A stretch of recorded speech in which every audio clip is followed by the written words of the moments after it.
ايفون 10 من شركة ابل، هل هو يستاهل ولا لا؟ لمين ينفع هذا الجوال بالضبط؟ من الفئة اللي بيستفيدوا منه؟ وانت ليش تشتري ايفون 10 كل هذول في الفيديو. السلام عليكم ورحمة الله وبركاته، أخوكم فيصل السيف، وهذول هم الايفون 10 وهذا هو الايفون 10 ولكن بلونين، عندكم اللون الابيض واللون الازرق السماوي كذا. اول حاجة من ميزات الايفون 10 الالوان المتعددة، فعندك الالوان الاساسية زي الابيض والاسود، وايضا عندك الالوان نقدر نقول المختلفة زي اللون السماوي، عندكم الكورال اللي هو زي البرتقالي كذا، عندكم اللون الاصفر، وايضا عندكم اللون الايش نسيت وش اللون الاحمر. واللون الاحمر هو الوحيد اللي هو بالشراكة مع ريد اللي هي زي الحملة عالمية، ابل قاعد تشترك معاهم في بعض المنتجات زي الايفون اللي نزل اول ريد، والحين هذا الايفون 10 ريد. الفكرة منها ان جزئية من الارباح للمنتجات اللي عليها شعار ريد تروح لنفس الايدز وما الايدز، التوعية ضد مرض الايدز في افريقيا، هذه ريد من الأخير، وهذه منظمة تشترك فيها شركات كثيرة منها ابل. نرجع للايفون 10 ونقول ان الايفون 10 فعليا في اشياء كثيرة بتعجبك في هذا الجوال، وفي اشياء كثيرة بتلاقي نفسك تفتقدها، مو كثيرة، كم حاجة تلاقي تفتقدها في هذا الجوال، وأيضا بتلاقي نفسك انبهرت في شوية أمور في هذا الجوال. أول شيء أداء البطارية أفضل من أي جوال إكس أبدا، 10 أفضل من أي جوال سواء 10 10S 10S Max، وأيضا ال 10R أفضلهم. هذه من ناحية البطارية، لو كان الأداء شوي الزيادة يظل هذا يفرق معك كثير. يدعم الشحن اللاسلكي، مقاوم للمويه والغبار، عندكم المعالج نفسه ال A12 بايونيك، وايضا عندكم نقدر نقول المساحات التخزينيه الاساسيه اللي توفرها ابل مع هذا المنتج، 64 128 256، ما في 512، اصلا ما ظنيت واحد بياخذ هذا الجوال يحتاج 512. الشاشه هنا حوالي 820p 820 بروجريسيف، يعني هي اعلى من الاتش دي شوي، ما هي بفل اتش دي الشاشه اللي موجوده عندك في ال 10R. وايضا موجود عندك بيزلز اكثر من البيزلز اللي متعودين عليها، الحواف اللي حول الشاشه. يظل نفس الفورم فاكتور، نفس الاسلوب حق الشاشات اللي تكلمت عليه نفس شركه ابل. الحين هذا الجوال المفروض ان افتح لكم اياه نفس الاسلوب اللي هو موجود عندكم، قذله فوق، القذله هذه تصير يمينها يسارها، التنبيهات امورك زي الفل زي كذا. الشاشه ايضا من نوع ال LCD، وابل مسميتها ليكويد ريتينا ديسبلاي، يعني طبعا هم يقولوا انه هذا افضل LCD هم قدموه، اشتغلوا كثير على مسألة الالجوريثمز حقته وطريقة الالسيديات، وفعليا ما حتلاحظ المحتوى انه يختلف عليك بشكل كبير على هذا الجوال. وفهموني في النقطة هذه، انت اصلا في كل الجوالات قاعد تحتاج محتوى قوي، والشاشات تقدم لنا صورة جدا ممتازة. اللي بياخذ هذا الجوال وبينتقل من جوالات قبل ال10 قبل الاكس يمكن ما حيفرق معاه المحتوى بشكل جدا كبير من هذه النظرة. اما اذا كان انت عندك جوالات اندرويد فانت اوريدي قاعد تعرف ان عندك الكواد اتش دي، عندك الدقات العالية والاشياء دي كلها. اما نفس الكوميونتي نفس الناس اللي يستخدمون أجهزة أبل، هذا يكون أحد الخيارات الممتازة للترقية. إذا عندك مثلا 7، عندك 6S، عندك 6، هذا تغيير جدا كويس، في تطورات جت على هذا الجوال. وعلى نفس الديسبلاي على نفس الشاشة يجيك ميزة التروتون، فما حتضحي فيها. وأيضا عندك مسألة 3D تاتش اللي راحت، و3D تاتش قلنا أنها راحت عندك، وحتتعب في مسألة الانتقال بين الأسطر، ولكن عوضوك إذا ضغطت على المسافة تقدر تروح يمين ويسار في الكلمة نفسها على أساس لا تبغى تضبط الكورسر. فهذا الشيء اللي حطوه في الاختصارات يعوضك نوعا ما عن ال 3D تاتش. وايضا عندكم مساله الشريحتين اللي موجوده هنا، الايسم والشريحه العاديه في النسخ اللي ايضا توصل المملكه العربيه السعوديه. الجوال هذا الكاميرات الاماميه هي فعليا نفس الكاميرات اللي جت على ال 10S وال 10S Max. هذا الشيء الشعني يعني انها تشتغل عندك الايموجيز، هذه الاي ار ايموجيز، حيشتغل عندك نفس التعديل والتغبيش وما التغبيش في الكاميرا الاماميه. ايضا حتضبط معك الصور والفيديوهات في الكاميرا الاماميه كانه جوال ايفون 10S او 10S Max. وتعامل التطبيقات مع نفس الكاميرات هذه بالضبط حيكون نفس التعامل الثاني. ايضا مساله الفيس اي دي بنفس الكفاءه، فهو يعتبر الجيل الجديد من الفيس اي دي على نفس ايفون 10R. اذا ايش الشيء اللي انت حتضحي فيه؟ اول شيء جبناها 3D تاتش، اوكي. الشاشه جبناها كمان حتضحي فيها انه ما حيكون الكواليتي العاليه زي شاشه ال 10S وال 10S Max. وايضا اكيد كلكم انتبهوا، هذا احد الاشياء اللي يميز الجوالات ذي غير الوانها، الكاميرا من وراء واحدة. وفعليا هذه الكاميرا الواحدة هي نفس البرايمري لينز، الكاميرا الأساسية اللي تجي مع جوالات ال 10S وال 10S Max. فهي كاميرا نفسها بالضبط بمسألة البؤرة والإمكانيات والقدرات، فحتعطيك أشياء جدا كويسة. والحين إذا أنت شايف انه كاميرا واحده بتقلل من الاداء اللي انت موجود عندك في الجوال، اقول لك ما حتفرق معك بشكل كبير لو انت ما تستخدم اصلا الزوم على جوال الكاميرتين ما تدقق اصلا في هذا الموضوع انه تبغى اوبتيكال زوم بشكل كامل، لان هذه كانت اساسا ميزة الكاميرا الثانية. والكاميرا الواحدة هنا تصور لك بورتريه للأشخاص بشكل جدا جميل، بل إنه بعض الأحيان فضلنا هذه الصور على الصور اللي تطلع في التنس والتنس ماكس. هناك الألوان أكثر طبيعية وكل شيء، ولكن فكرة البورتريه اللي قاعد يطلع والتناغم اللي قاعد يصير في التحليل حق البيانات حقت الصور، حتلاحظ إنه هنا مقعرة شوي الصورة فتطلعك أنحف. ليش لا؟ فشوي أنحف. وأيضا لما نشوف نفس الماكس والإس ماكس تكون طبيعية أكثر، أحيانا تبغى أنحف بس كذا فقط أقول.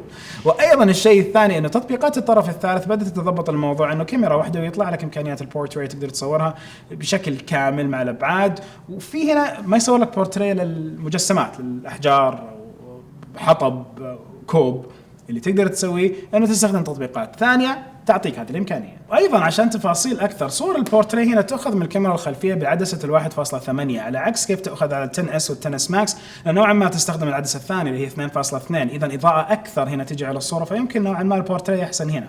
ولو رجعنا لنفس المثال اللي قدموا لنا إياه نفس شركة جوجل مع أجهزة بيكسل 2 وبيكسل 3، الكاميرا الخلفية كاميرا واحدة، ولكن كمية المعالجة اللي تصير للصورة تعطيك صورة مبهرة، صورة جدا جميلة في العزل والإمكانيات. هذا الشيء أيضا يخلينا نعتمد إنه أو نقول في بالنا كاميرا واحدة بتعطيني نفس الإمكانيات، هل فعليا أنا أحتاج كاميرتين ولا لا؟ زي الترند اللي صاير مع كثير من الجوالات، وأنت كل ما زاد عندك كاميرات يزيد عندك الخيارات حقة التصوير، وأنت يبغى لك تقيم خيارات التصوير هل مناسبة لك ولا لا. فإذا أنت من أصحاب الآيفون 6S، آيفون 7 بلس، يمكن الانتقال لهذا الحجم جدا جميل، لأنك أنت تقول طلعت من نفس الحجم حق الحجم العادي حق الجوال مثلا 7 وانتقلت لحجم بلس، ولكن أهون استخداما من الماكس. فعليا عندي الماكس استخدمته فترة طويلة، وعندي أيضا الآر.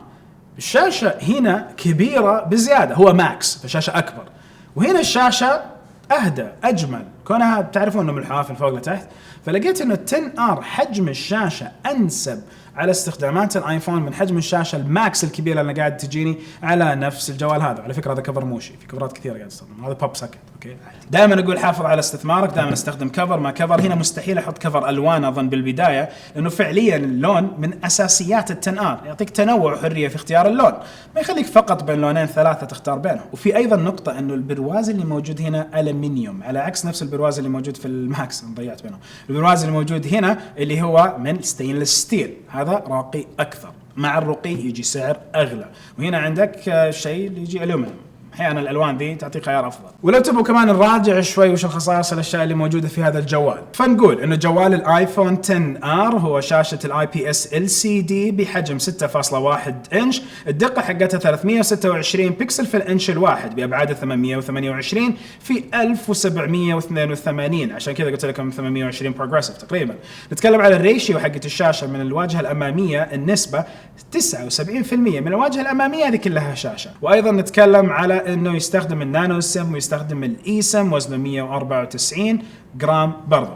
لو شفنا اشياء ثانيه في خاصيه الترو تون ديسبلاي، عندكم الوايت كولر جامنت اللي دائما تتكلم عليها ابل موجوده في هذا الجوال. وفي شيء مهم لازم اوضحه، في ناس اختلط عليها مساله 120 هرتز، يقولوا انه تردد الشاشه 120 هرتز، ابدا غلط. تردد اللمس 120 هرتز، تردد حق الشاشه ظاهر 30 هرتز زيه زي اي واحد ثاني، زي جوال، ولكن هنا 120 هرتز تردد اللمس، اساس كذا الاستجابه افضل. وهذا الموضوع بدأ مع ال10، مو من هنا، لا، بدأ مع ال10 فموجود في ال10 10S 10S ماكس، وايضا ال10R كلهم فيهم تردد الشاشه لللمس، تردد اللمس 120 هرتز. نرجع للخصائص ونقول انه نسخه الاي او اس الاخيره اكيد تجي عندك اللي هي 12.1، المعالج هو الابل A12 بايونيك ومنصه ال7 نانومتر. نتكلم عن الجي بي يو، هو الابل جي بي يو رباعي النواه اللي موجود هنا. نتكلم على عدم وجود منفذ مايكرو اس دي، اكيد بطبيعه اجهزه ابل. موجود عندكم السعات 64 128 256. الذاكره الداخليه تقريبا هي 3 جيجا بايت. تتكلم على الكاميرا الوحيده وراها هي 12 ميجا بكسل بفتحه البؤره 1.8.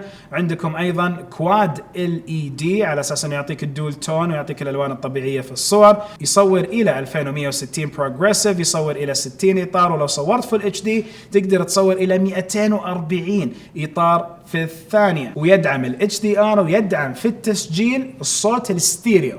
صوت الستيريو ما كان موجود مع جوالات ال10 الإكس وقبلها، موجود الحين فقط مع اس ماكس، والحين موجود عندكم تسجيل فيديو ستيريو، يعني يصير عندك يمين يسار الصوت، يمين يسار. وش بتستفيد منها؟ ان الصوت لما تقعد تصور اشياء يطلع الصوت تفاعلي اكثر، مو على عكس اول يكون مونو. ونكمل ونقول الكاميرا الاماميه 7 ميجا بكسل بفتحه 2.2، تدعم ايضا الاتش دي ار وتصوير الفول اتش دي الى 60 اطار في الثانيه. للاسف ما في منفذ السماعه، من زمان انتحر عند ابل. وايضا نتكلم على وجود لاود سبيكرز، السماعات العاليه الصوت، ففعليا الصوت حقه جدا كويس. بلوتوث النسخه الخامسه يدعم كل انواع الواي فاي الى الاي سي. نتكلم على الفيس اي دي موجود، نتكلم على تطبيقات ابل والمنظومه حقت ابل ايضا مكتمله وموجوده. بطاريه 2940 ملي امب تقريبا، وشيء جدا ممتاز على هذا الجوال. طبعا الكاميرا الاماميه على نفس الايفون 10 هي كاميرا 7 ميجا بكسل، حاطين فيها نفس الحساسات حقت الترو ديبث، فانت حتحصل على العالم نفسه حق الايموجيز،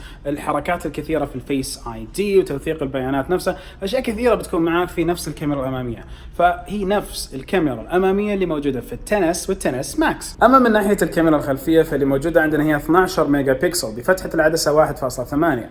الكاميرا الواحده هذه ادائها جدا رايق بمقارنه انه كاميرتين موجوده في الجوالات الاخرى والنسخ الاخرى من نفس ال10 اس والتنس ماكس. طبعا هي الكاميرا في شويه تضحيه انك ما قاعد تاخذ الكاميرتين اللي موجوده عندك، ولكن انت برضه قاعد تاخذ شيء جدا ممتاز في منظومه ابل، منظومه الايفونات نفسها. في البوكس ايضا اوضح زي ما ذكرت اول، الجوال عندكم مساله الشحن السريع يدعمها، ولكن ما يجي في البوكس. يدعم الشحن اللاسلكي ايضا، ما يجي في البوكس. كل الجوالات ما حد يجيب شحن لاسلكي في البوكس، ولكن الشاحن اللي يجي هنا في البوكس 1 امبير، فيبغى لك تشتري شاحن لاسلكي. وايضا موجود عندكم السلك، وموجود عندكم السماعه بدون الوصله حقت نقدر نقول الادابتر عشان تستخدم سماعاتك الاساسيه في نفس الجوال. فعليا ابل مع هذا الجوال جابت لنا الجوال كانوا يقدروا يحطوه كالنسخة الثانية بدون ما يطلعوا 3 أجهزة. كانوا يقدروا يعلنوا عن الماكس اس ماكس، وكان يعلنوا عن هذا كده عطوا خيارات أكثر، فكان يقدروا يستمروا في الإكس. أبل في اختيارهم إنهم يطلعوا ال10R أكيد يبغوا يجيبوا ألوان أكثر للمستخدمين وشيء أكثر. وأثناء ما إحنا قاعدين نصور هذا الفيديو قبل يومين كان في تقارير عن عدم نجاح مبيعات ال10R بشكل كامل. خلينا ما نستعجل ونشوف وش نسوي. ليش هذا الشيء إذا صار؟ ليش صار؟ وجهة نظري، عندكم الاس وعندكم الماكس وعندكم الاكس وعندكم هذا. شخصيا إذا بدفع 300 وكم و299 ريال أحس نفسي حاخذ اكس 10، ما حاخذ هذا، ما أدري ليش. ولكن الألوان هنا تخليني نعم أخذ اللون هذا، وخاصة أنه مسألة كاميرتين مو دائما تفرق معي في التغطيات. أيضا الشيء الثاني الماكس هو الشاشة الأكبر، ودخلت الفئة الحجم هذا مع نفس أبل فصار له جمهور. ال10S ما له جمهور كثير. فعليا هذا الجوال مفروض انه اعلن في مؤتمر لحاله وجو وكل شيء، وكان سعر اقل ب500 ريال، يعني نتكلم على 150-200 دولار اقل. ساعتها يقدروا ابل يقول عندنا جوال مناسب اكثر لفئة اكبر من الناس. هذا منظوري ورأيي الشخصي. ليش اقول هذا الكلام؟ لانه انت لما تجيب الجوالات حاليا اللي موجودة من منظور ابل لعام 2018 هتلاقيها ال10S 10S ماكس وايضا ال10R. هم لغوا ال10، مفروض انه قريبا يوقف انتاج ال10 حسب كل التقارير، لانه فعليا 10 ولا 10S معليش واضحه. فهنا لما اجي واشوف انه هذول هم الكتالوج الجديد اللي يستبدل ويحط على الخريطه كل شاشات ابل اللي فيها النوتش النتور، فما يصير عندك اصلا الا 3 خيارات RS Max حاليا.